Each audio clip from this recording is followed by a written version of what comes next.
এই গল্পটা একটু মন দিয়ে শোনো। এক ধনী ব্যক্তি তার শেষ বাড়িটি বানানোর জন্য গ্রামের এক বুড়ো রাজমিস্ত্রিকে ডাকলেন। বললেন, টাকার চিন্তা করবেন না, শুধু কাজটা ভালো হওয়া চাই।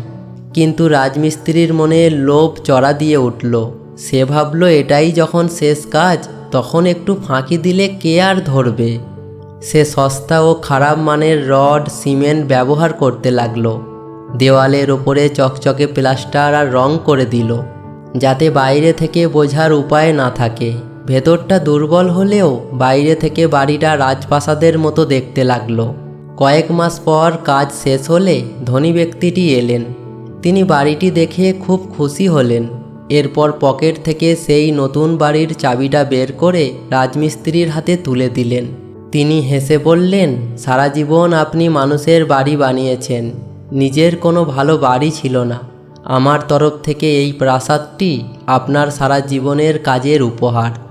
চাবিটা হাতে নিয়ে রাজমিস্ত্রি স্তব্ধ হয়ে দাঁড়িয়ে রইল আর মনে মনে বলল, হায়, যদি জানতাম যে নিজের বাড়িটাই বানাচ্ছি, তবে এতটা ফাঁকি দিতাম না।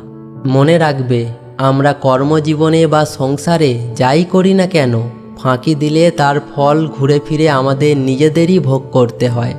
আমরা যা বপন করি ঠিক সেটাই কাটি। ভিডিওটা ভালো লাগলে লাইক, কমেন্ট, শেয়ার করে দিও।